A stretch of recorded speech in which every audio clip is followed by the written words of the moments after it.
We got to hear from her directly today, and watch.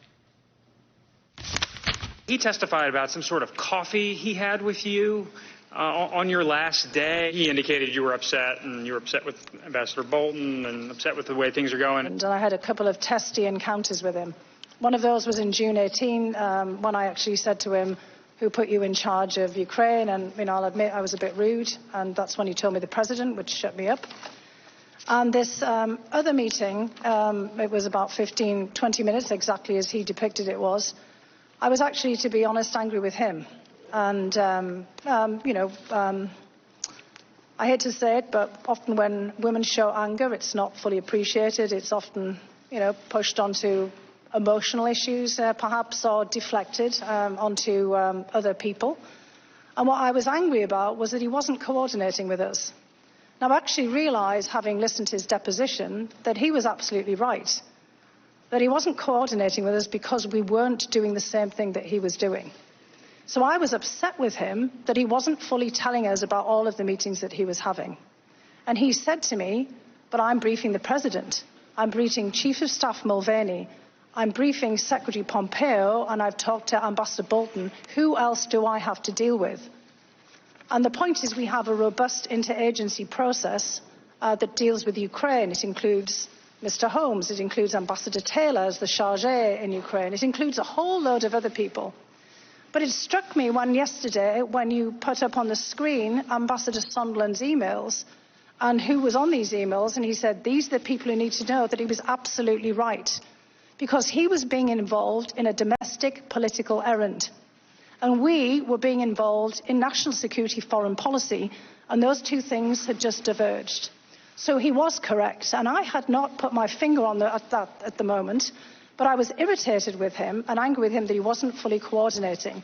And I did say to him, Ambassador Sondland, Gordon, I think this is all going to blow up, and here we are. And here we are. At which point the Republican Committee Counsel, gentleman there on the right with Devin Nunes, who's supposed to be doing all the hard questioning for the Republicans, at this point Devin Nunes took over, kind of took the Republican Committee Counsel off the job, and he started asking his own questions instead. Almost immediately, because, if you are the Republican Committee Counsel who keeps eliciting testimony like that about the president and the people who were working for him and the scheme that he was running for which he's now getting impeached, that's probably not the kind of testimony they hired you to elicit from witnesses. What did he think he was going to get from Fiona Hill when he questioned her about why Gordon Sondland said that she was a crying, shaking little lady who was so out of control and he had to comfort her and give her a shoulder to cry on? She had already expressed through her counsel objection to that characterization. So when he asks her what really happened there, did he not know what she was going to say? Because what she just laid out is that what the president was having all of his folks do was a domestic political errand that was getting in the way of national security and foreign policy. Would you like more? Alongside everything else that just happened there, we also, right there at the questioning of the Republicans' lawyer, we had Fiona Hill destroying Gordon Sondland, right, in every way, except for the fact that she just bolstered and attested to the most explosive thing in Gordon Sondland's own testimony from yesterday, which is that while he was doing this domestic political errand for the president, trying to get Ukraine to help the president with his reelection effort, while he was carrying out that domestic political errand, which was at the expense of U.S. national security and foreign policy, he was doing that domestic political errand with the full knowledge and involvement of the president and the White House Chief of Staff and the Secretary of State. Yeah, they are all in on it explicitly. They're all in on Gordon's little domestic errand, which he's been ordered to carry out by the president himself. Just like you saw on the front page of the St. Louis Post-Dispatch this morning, right? It was no secret. Everyone was in the loop, following Trump's orders for the quid pro quo.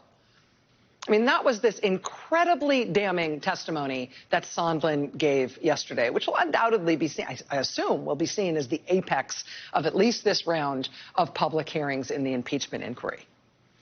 And substantively, today, we get this senior expert, nonpartisan, national security official confirming that worst and most damning stuff that was delivered yesterday by goofy Gordon Sondland. So, I mean, in terms of the impact here, you can choose your messenger. You can choose who you like here and who seems like the credible person.